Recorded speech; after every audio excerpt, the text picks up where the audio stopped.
When I came into training to be a therapist, I had this notion that counsellors were they'd reached the holy grail of being emotionally sorted, you know, that they lived in these big posh houses, they had a lovely car, that nothing bad happened. It was just this underlying perception that if you're going to be giving out mental health advice, then you've got to be pretty sorted yourself, you know. I think that was something that started getting me followers, was me actually saying that's rubbish.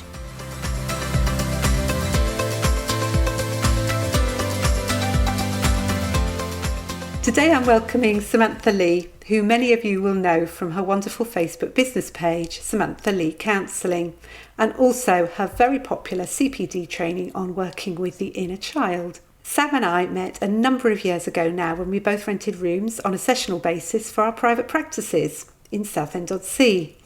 And Sam later attended a face-to-face CPD, which I'd called Good Enough Counsellors. And she then decided to work with me as one of my coachees. I've checked my records and it looks like that was 2018. And the rest, as they say, is history. So Actually, I'm really delighted to have Samantha here. She is such a wonderful, wonderful counsellor. I'm so proud of the work that she's done. She's really blown me away with what she's managed to get done. It's really proud of you, Sam. You're going to make me blush, Jo. Lucky no one can see me. So welcome, Sam. You're very welcome on the show. Thank you. It's nice to be here. I guess the first question I just wanted to ask you, if you can cast your mind back, is can you remember what you wanted to work on when we first started to work together? I didn't even know what I wanted to work on. I wanted someone to tell me what to do. That's what I really remember, because I remember feeling so out of my depth. Mm-hmm. And you know, there was all this information that was coming at me from all different angles, and I really didn't know what to do, which was frustrating because I have a professional background. I used to work in London for nearly 30 years as an event manager. I felt like I should know what I needed to do, and I kind of did, but I don't know, I think it just all this new stuff, this transition from being an employed person and someone paying me a job and telling me what to do, to going into a career where it was all unknown. Mm-hmm. It was a trigger for, you know, that insecure part of me to come out, and I just felt really stupid. There was such a big pressure to be this accredited counsellor, that if you didn't get towards accreditation, you were never going to get a job in counselling. And then the thought of, oh well, maybe I'll go into private practice seemed to be equally daunting. It was like, God, you know, which one do I go for? Mm-hmm. And I did like the idea of working for myself, and I think I just needed somebody to be accountable to. Yeah. I think that was the thing that I loved about working with you, was that I've got this creative brain that goes off on a tangent about so many different things, and I find it really hard to complete tasks. You know, I come up with lots of ideas, but it can take me ages to keep moving towards the end, you know? Yeah. But because I knew that if I had you working with me, I had to kind of report back to the boss, you know, each month. It was like, well, I've got to do it because I was seeing Jo, plus the fact I was paying for it. Yeah. And so I wanted to get value for money. Yeah. So that was it. I just felt like I needed someone to guide me. It's quite funny looking back on it, because actually you've done a most amazing growth since then, haven't you? So I think one of the first thing we worked on was your business page, wasn't it? So tell people about your business page and what you've done with it and how you've made it work. I started to do these posts that I thought were very professional and counsel-y. Oh my God, though, they were boring.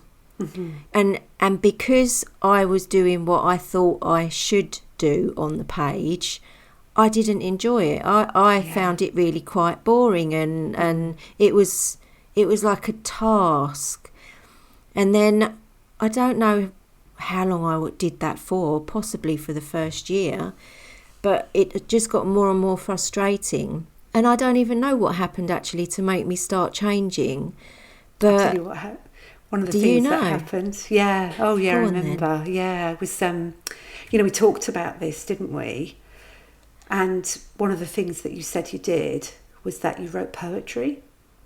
And you started to share your poems on your business page. Was that really? God, yeah, do you know that was what? a real big part of it. Yeah. I'd have completely forgotten that.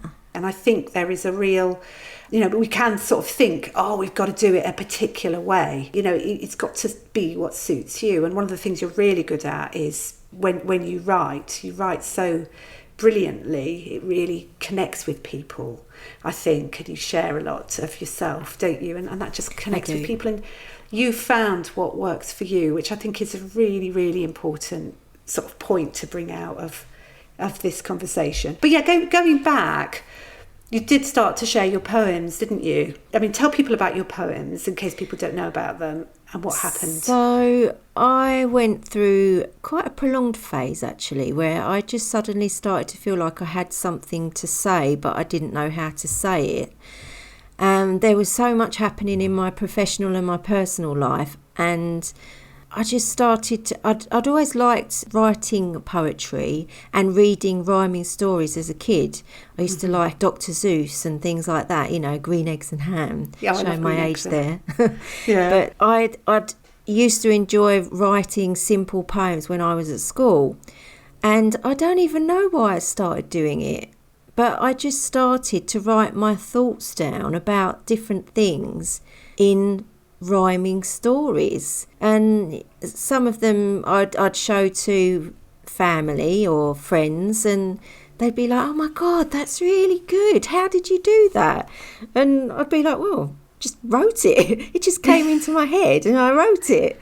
Yeah, so I must have started to put them online, and then I was really surprised by the reactions that I started to get. And in fact, I read people's comments about my poems sometimes, and it's almost like I'm looking over my shoulder going, God, are they talking about me?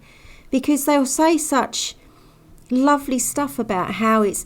I mean, I had a message not that long ago, actually, where somebody said that one of my poems had changed their life. Yeah. And I won't go into the story, but the fact is that they said that it really changed their life. And I was like, oh, my God. Yeah. That's like... amazing. It's amazing, isn't it? Yeah. Amazing. And I don't know if you can remember what it was like when you first started sharing. Was it hard to begin to share them sort of like publicly, to put them on Facebook? Well, no, I didn't feel like it was a big thing, because I don't suppose I had that many followers then. It's taken me a long, long time to build up my followers, and I will say this, I don't mean this to minimise anybody else's efforts, but I would say that I still only have just under 2,000 followers, because in the grand scheme of the internet, that's a tiny following, There's, because there's people that have got millions or hundreds of thousands of followers. Yeah. But actually, my little corner of this Facebook community, they're so lovely. They're so engaging. They'll write a lot of comments and they'll do a lot of reactions and stuff. Yeah. And you see sometimes these people that have got the hundreds of thousands of followers, and actually they're getting no more of a percentage of people answering their stuff or commenting on their stuff than mine, if you know what I mean. Does that make sense? It does. And I think it says something about the quality of what you're doing, actually. And I think I know you're not one to sort of polish your halo, but, I think that's something for you to take credit for, in that, I certainly love following you and reading your posts, and, they often speak to me, because I think the thing is, you're very honest, you're very real, aren't you? So tell people about how you tend to... What's your sort of writing process for your posts? It's really just winging it half the time. I was going to say that I should have qualified what the question actually, because I thought possibly when I said, what's your writing process? It makes you think, oh my God, I should have a writing process. And that wasn't what I meant. Because, obviously there's people who sort of, do have a writing process where it's terribly organised and everything. But I don't think everybody thinks like that. I don't think everybody works like that. So how do you go about creating your post? Okay, so it depends on if I've seen something that's resonated with me, or if something has happened to me personally or professionally, and then I'll go from there. I mean, I do like to be visual. I tend not to be that interested in posts where there isn't a good picture or a good meme to reflect what's going to be then written. Because if people are going to invest time in reading the thing, I think it needs to capture you. The picture needs to capture you. So I've got so many pictures and memes on my phone. I've actually got to go through and get rid of half of them because my phone keeps telling me I'm running out of memory, and I don't want to pay bloody Apple any more money than I already do for storage. So what was the question? I've forgotten now. It was just how you go about creating a post. So you'll find a meme or you'll find a picture or something that speaks to you, or you'll think about something that's happened to you and you'll find a picture that somehow expresses something around that. Would that be the case? And I think somehow through the poetry, people began to realise that a lot of the stuff I was writing about, it wasn't just about things that had happened to other people. I was telling them that some of this stuff had been experienced by me. And I guess some of the comments must have been that, oh, it's really nice to see that there's a counsellor that, isn't perfect, or something along those lines. And I was like, oh my God, this is something that is really ridiculous. When I came into training to be a therapist, I had this notion that counsellors were they'd reached the holy grail of being emotionally sorted, that they lived in these big posh houses, they had a lovely car, that nothing bad happened. I didn't have actively conscious thoughts about it, but it was just this underlying perception that if you're going to be giving out mental health advice, then you've got to be pretty sorted yourself, And I think that was something that started getting me followers, was me actually saying, that's rubbish. It's because we've been through so much stuff ourselves that firstly we're attracted to counselling and helping people because we know what it's like to go through experiences where we didn't get that help. And that those things that have happened to us have had a lasting impact, and they are things that we still have to deal with on a regular basis in our lives. And I don't want my clients to be sitting there feeling intimidated by me because they think that I'm somehow better than them. And so that was when I started to write more honest posts about, look, this is me, this is what, some of the stuff that I've experienced, this is what I have to do to cope with it. And, whether you're a counsellor or not, we all have stuff that happens in our lives that sometimes means we need extra help. And that really resonated with people. That's it. It takes you off the pedestal, doesn't it? You can actually meet them at where they're at because you yourself understand what it's like to be there. And I think that it gives people that connection that I think a lot of people are looking for. And it's about getting the balance right as well. You don't want to give away too much because you don't want a client to then feel not confident that, you can deal with their stuff. But to be open enough to say, I struggle with this stuff sometimes too. But I think the thing that you do is you sort of put it in the context and you explain, don't you? So especially I think with your inner child type things, you'll talk about your feelings and how sometimes I see where you've done a little picture of yourself with the big glasses on from when you were a little girl, and you had those really sort of thick sort of bottle top glasses, and you talk about what it was like to be that little girl and how rejected you'd feel as that little girl, but how now you look after that little girl. So there's always sort of like, it's always put in the context of it sort of includes psychoeducation really as well, doesn't it? It includes explaining to the client how you can work with those sorts of feelings and what you can do to make those sorts of feelings, to how to work with those feelings, how to make yourself feel better, how to look after yourself when you've got those sorts of feelings. Because I see it so much in everyday life with friends and family,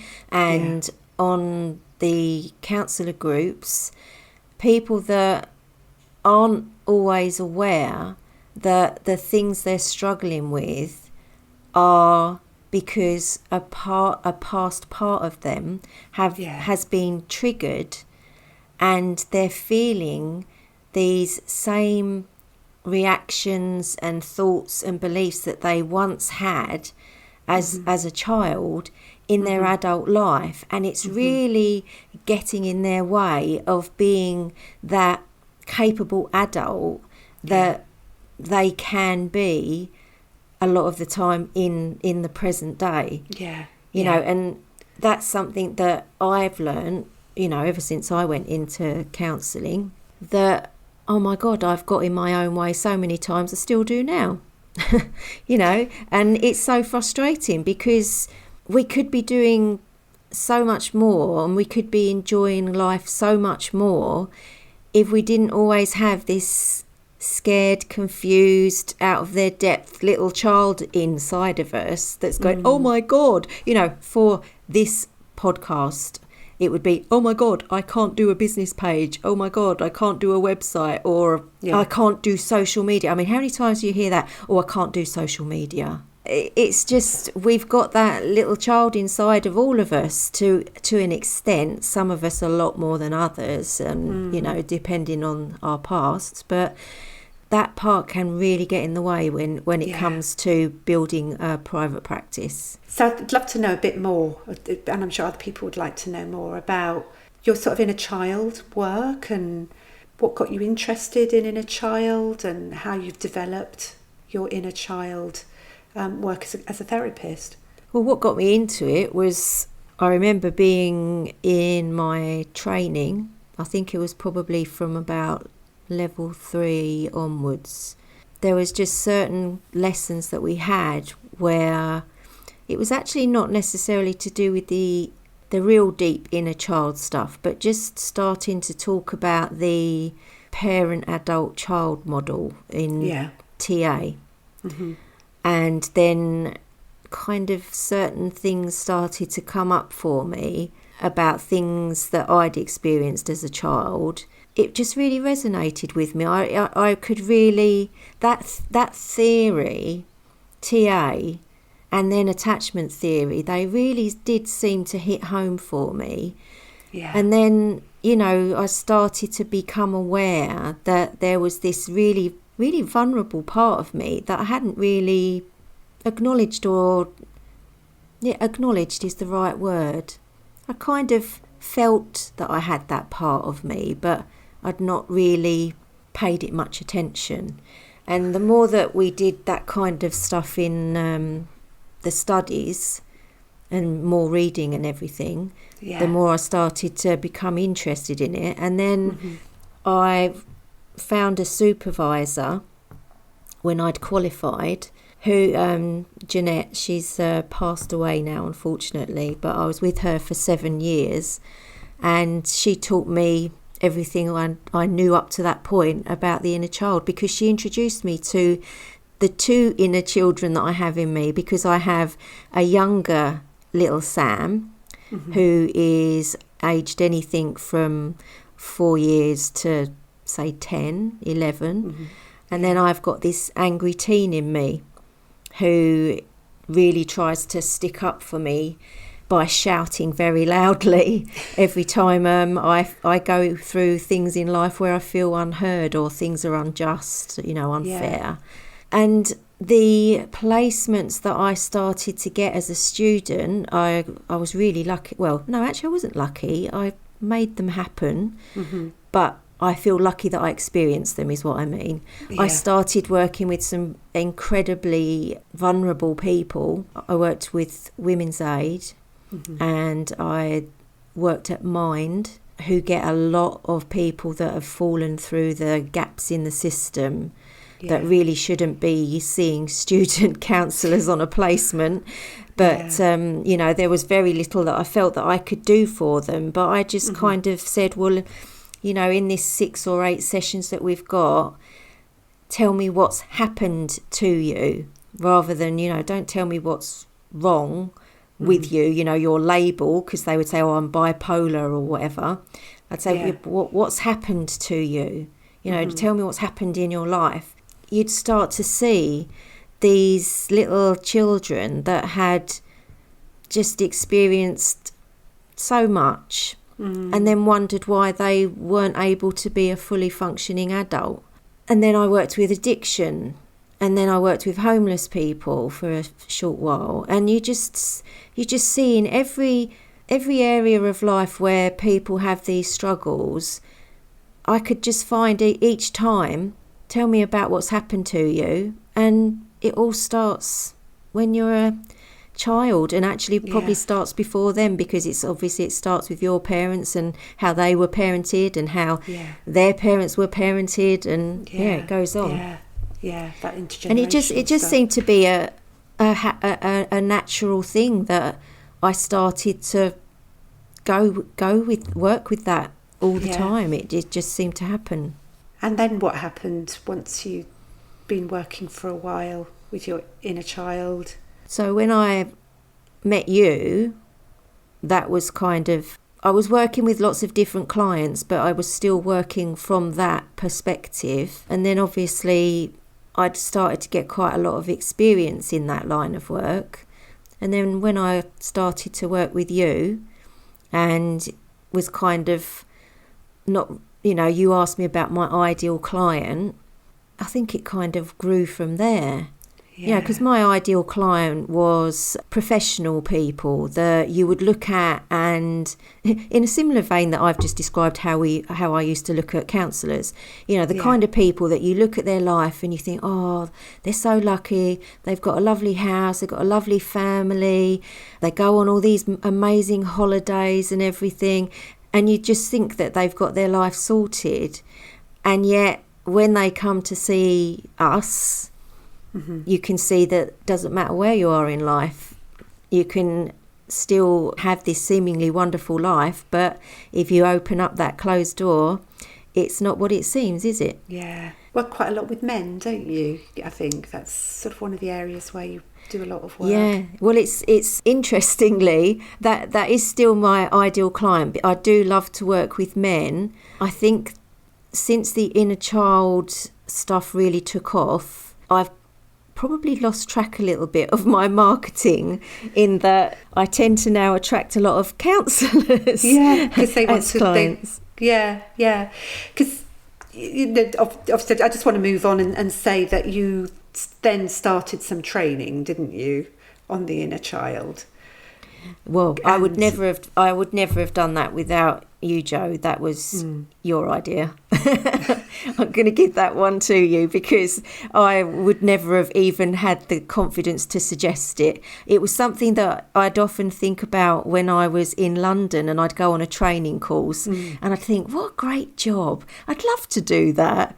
And then I don't even know if I maybe mentioned that to you, but you saying, why don't you do a training course on the inner child, that was just hilarious to me at first. I don't know if you remember that. I was like, don't be ridiculous. Yeah, there was a lot to work through, in a sense, wasn't there? Because again, it's that sort of, you know, I've got to be some sort of expert, I've got, you know, I'm not like an academic. Yeah, there was all that sort of stuff, wasn't there?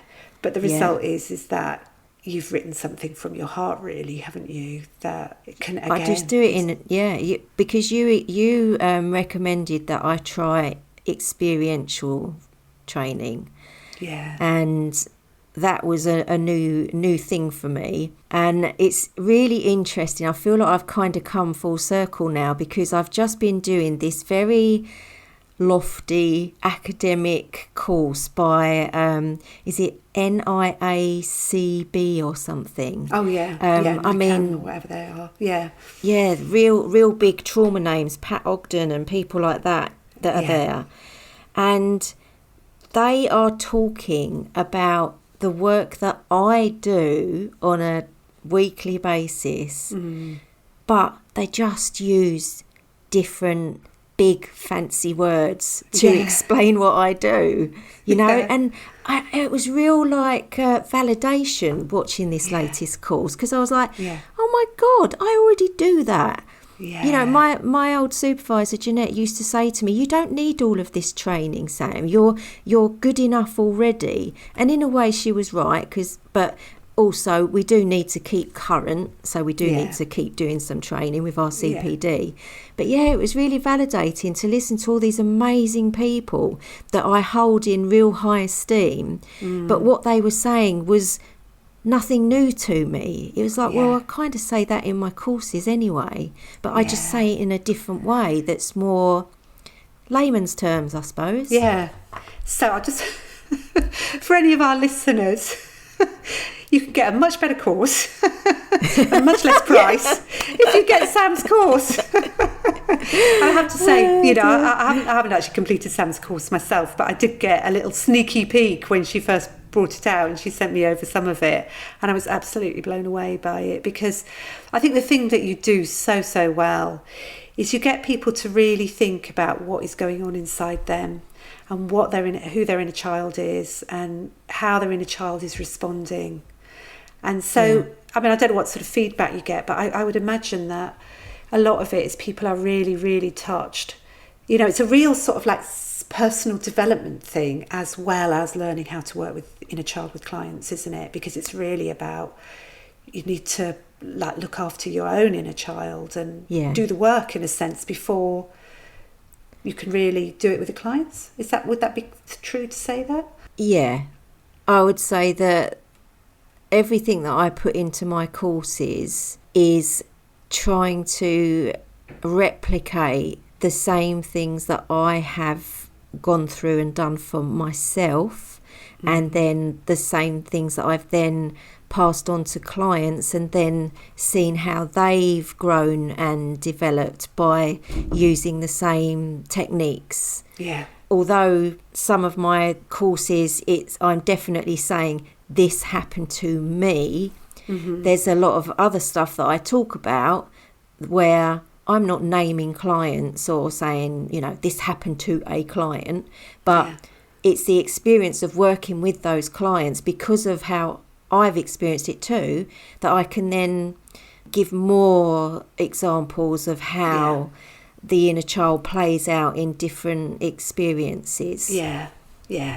So it's sort of like a whole amalgamation of what you've learned through your career and through working with lots of different people. Yeah, I mean, you don't have to have lived exactly the same experiences, but just being able to connect to that part of you, and then to be able to see how it influences you on a daily basis, that's when you can really start tapping into and spotting the inner child in your own clients. Yeah. So that's why it's a really important thing to do the course and experience your own reactions to what I bring up in the courses, because then if you really pay attention to how you're feeling, you will really get to know your own inner child, and in doing so, that's when you can start to see how it's playing out in other people. You will start to look at everybody around you, and you will see all these wounded little kids. I mean, I look at Donald Trump, and all I see is a little wounded boy, and one that kind of sees the world or approaches the world with, dinner, I don't care, it's not my fault. It just is like this little boy. I find it amazing. I see that in a lot of politicians, actually. All these little kiddies. Yeah. But it's a great way to work. So something else that I remembered when I was getting ready for this interview is something that happened to you during COVID. And I don't know if you'll remember this. So you've got your business page, and you went off to get vaccinated, didn't you? Do you remember what happened? You told me about it. Oh my God, yeah. That was so funny. I had this nurse call me over for my injection, and she went, oh my God. She went, you're that counsellor, Samantha Lee, aren't you? And I was like, yeah. And I was like, this isn't one of my clients. How does she know? And I went, how do you know that? And she went, oh my God. She went, I follow you on Facebook. She said, oh, you wrote that poem, and then insert name of whatever poem it was. Yeah. And she said, oh, and she said, it's really resonated with me. She said, and I'm a fan. She said, I can't believe you're here. And I was thinking, I can't believe I'm having a COVID jab, and this woman's saying she knows who I am. It was bizarre. I mean, that's kind of the only time I've ever had an inkling what it's like to maybe be a celebrity, but it was funny. That does stick in my mind. So thanks for reminding me of that. It's a nice memory. Yeah. It's just funny, isn't it? Because I think we've been sort of like, we've known each other for such a long time, and I have sort of like these little snapshots of things that have happened to you that you've told me about as you've gone along. Do you want to tell people about your mic? Because we were talking about your mic just before we started recording. Oh, my little snowball microphone. I remember when I was about to do my first training course, and I wanted to get a decent microphone, but they were quite pricey for my limited earnings at the time anyway. I bought a lottery ticket, and the lottery ticket came up. I mean, don't get me wrong, I haven't won millions, guys. I think I won £75, something like that. And it enabled me to buy my microphone. And I'm still using it today. It's sitting in front of me now. It's brilliant. I think that, I mean, for me, that was just such a lovely thing to happen, because it came along at exactly the right time you needed it, didn't it? It did. The universe provided. And I don't think, I don't want the interview to end without thinking about what it's been like for you. It sort of sounds, when you look back on it, it makes it sound as though it was easy for you. It was easy for you to publish your poetry. It was easy for you to do your inner child workshop. It's been easy for you to do your page. But I know that's not been the case, has it? No. It hasn't been particularly easy. And I just wonder if you could tell us a bit about your process, sort of what tends to happen, what you go through when you're facing doing something new, and how you look after yourself in those situations. When I'm facing something new, I try and put it off for as long as I possibly can, because that's what adults do, isn't it? Not. Yeah, I keep procrastinating and giving myself all the reasons why I can't do something. But then something that a very good business coach called Josephine told me was to do it in little steps, because that's how I started. I'd qualified and I had started seeing my one private client, and I just started doing every single step that there is to do with building your business.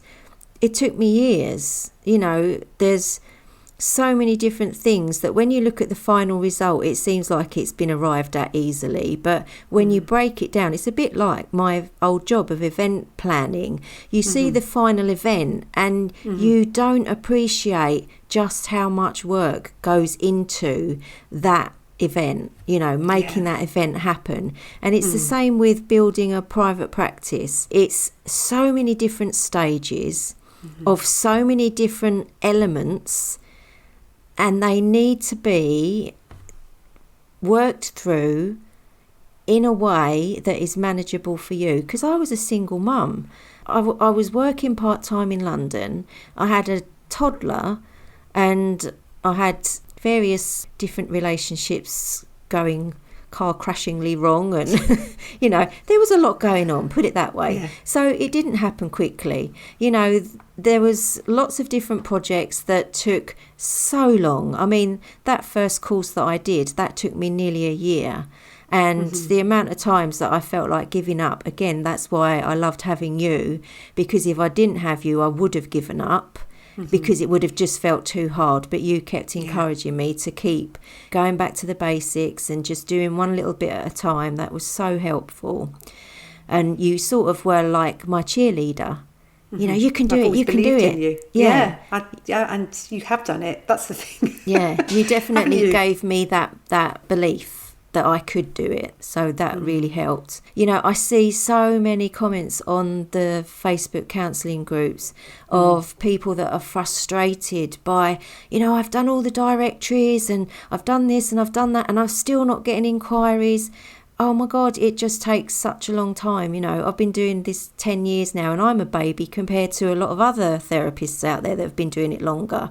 But each different stage, it takes time. And so I would always recommend now in hindsight that every single therapist is encouraged to keep their other job for as long as possible, because it will help you to, A, not get burnt out by trying to juggle everything all at once, because you know that you've got money coming in. It will help you to pay for things like CPD that you need to build up your experience and your knowledge. It will help you pay for a business coach if you want one. You know, you can maybe save up for that gradually so that you can eventually afford to have a business coach. It's, you know, you can, if you've got another job, plan for these things. You can take the pressure off yourself to be constantly worrying about, where's my money coming from? Keep your other job. Honestly, it's self-care. I'll go off on a rant on that if I'm not careful. It's okay, Sam, because I think the other thing that's happened is that for a long time that we worked together, you know, you were doing other work, weren't you? Yeah. You were working with other clients sort of in a paid capacity and employed capacity. And then you developed your course. And developing the course and the private practice now means that you're able to, you know, you are fully self-employed, but you've got that other sort of second income coming in that sustains you as well, haven't you? So that sort of, it's a way of you being creative too, isn't it? That it gives you another sort of outlet.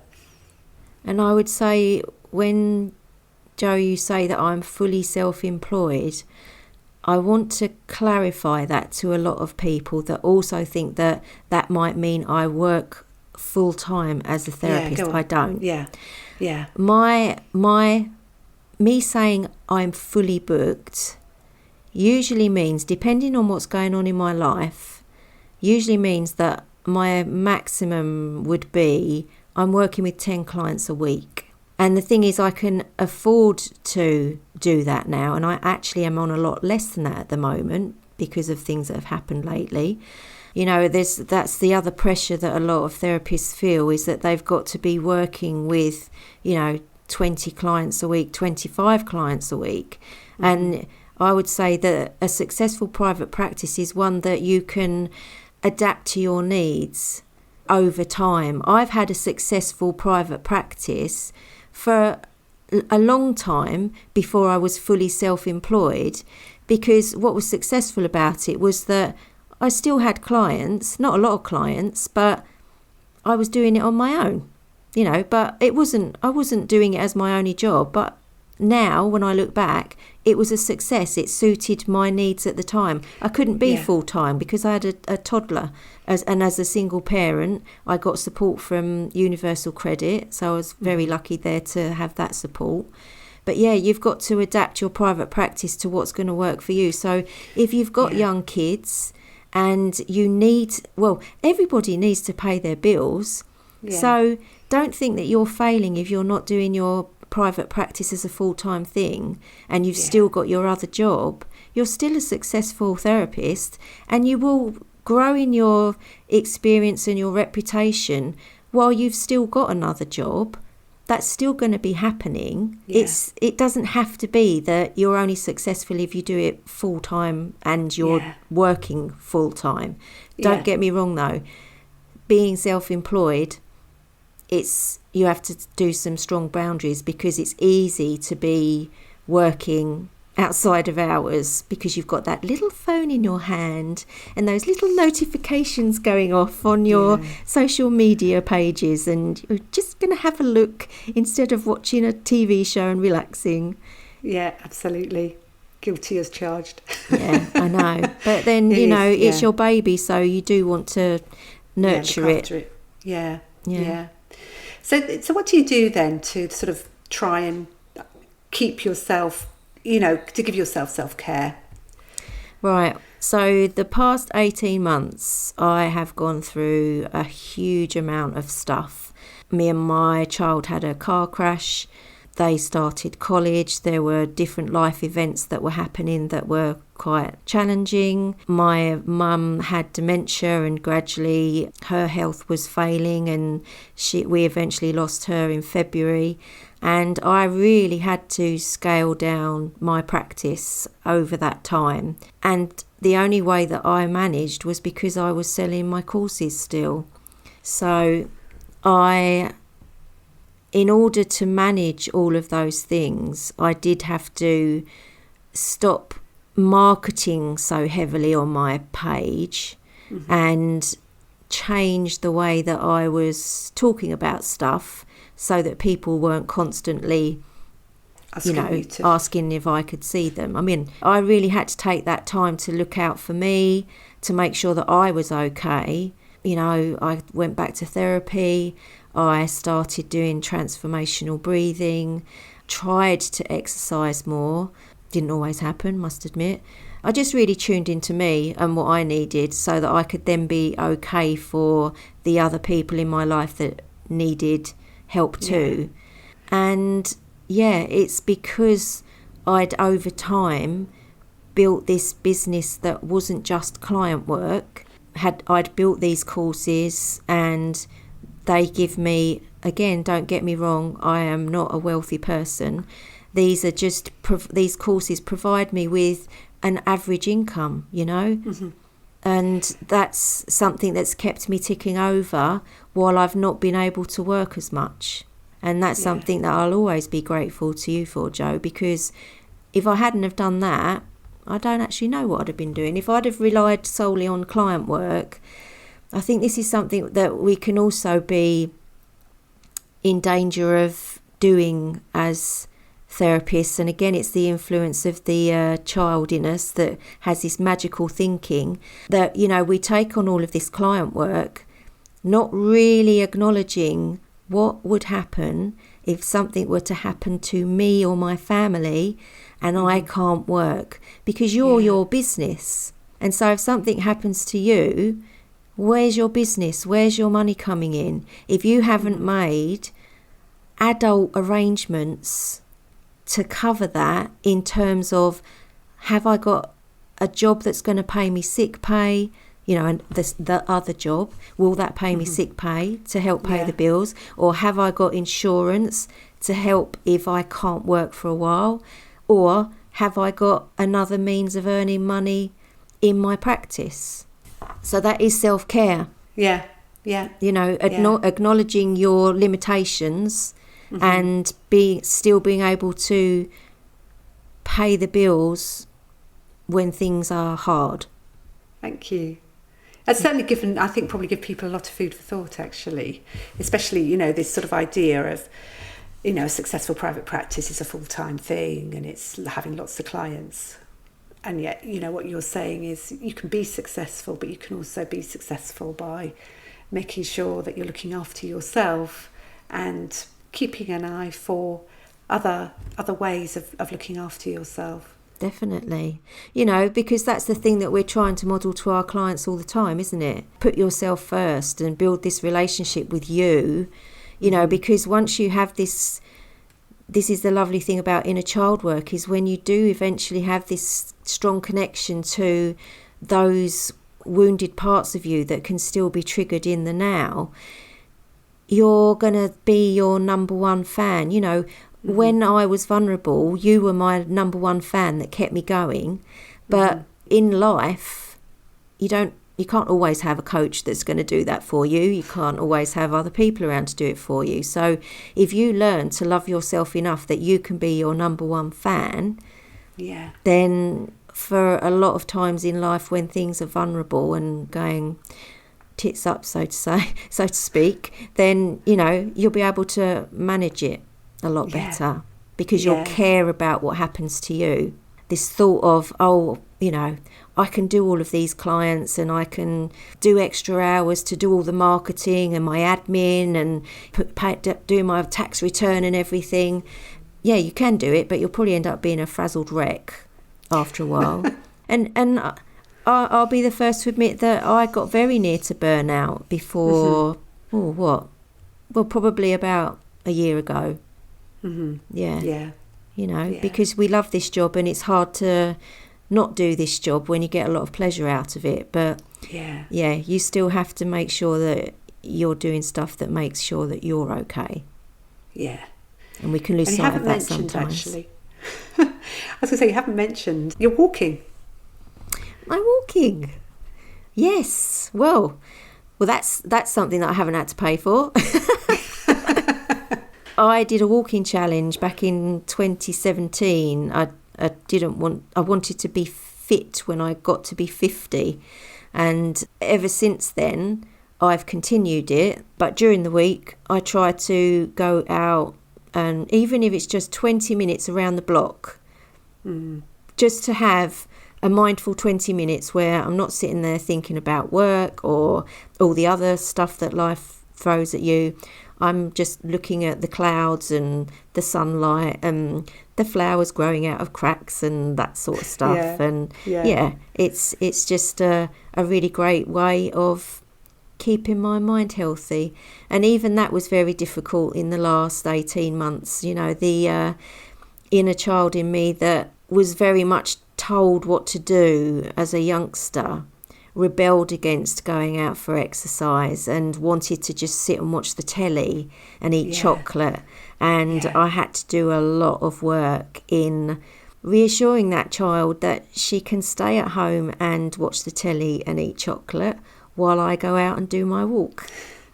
It might sound silly, but when you've got the awareness of how your inner child can get in your way, my inner child can get in my way when it comes to looking after myself physically. Because it's like she's going, I don't want to go on a stupid walk, but I'm going, I really want to go on the walk. I want to get outside. But it's amazing how she can just take over and be like, nope, we're not going. We're going to watch Netflix for 2 hours. And a lot of the last 18 months, she's won. Yeah. I've got a feeling that this might lead to your next course. Your next mini course could be a mini course on the inner child and self-care. Oh, so gosh. There you go. You might have just planted another idea for me, Jo. I'll have to start paying you commission. We'll put the podcast out and people will start saying, yeah, I'd really love to do that. So if you'd like to do that, folks who are listening, let Sam know. Yeah, all ideas. We could probably all do it. Send me all your ideas. All your ideas. Oh, Sam, it's been lovely to catch up with you and find out what's happening. And just there's so much there for people, I think, to think about. Some quite challenging stuff as well for people to think about too, about how to look after themselves and how to make sure that, this is I think we can be quite short-term sometimes about our private practices. Yeah, let's fill it up without sort of thinking, well, actually, how do I want to be in 10 years' time or 15 years' time or 20 years' time in terms of my private practice? And to hold on to it for the longer term, we do need to sort of think about how we're going to manage ourselves. And different people do it different ways, but, you found the way that works for you, which is fantastic. So... And if they find that they're thinking, oh, well, it's all right for you, and, getting some grouchy thoughts about me saying, this is what you need to do, then that's your inner child getting in your way again. Because they don't want to be told what to do, maybe. Yeah, that's really interesting. Oh, that's great. So people can find you at Samantha Lee Counselling. On Facebook, On Facebook, and they can find you at your website, Counselling for Essex.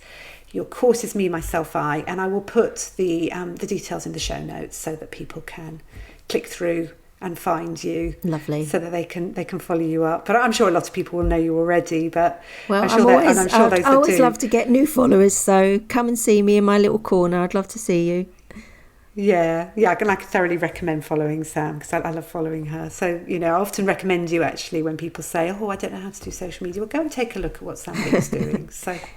Oh, thanks, Jo. Yeah, so thank you. Thanks for coming. You're welcome. Cheers. Thanks for listening. Do come and join my Facebook community, Good Enough Counsellors. And for more information about how I can help you develop your private practice, please visit my website, josephinehughes.com. If you found this episode helpful, I'd love it if you could share it with a fellow therapist or leave a review on your podcast app. And in closing, I'd love to remind you that every single step you make gets you closer to your dream. I really believe you can do it.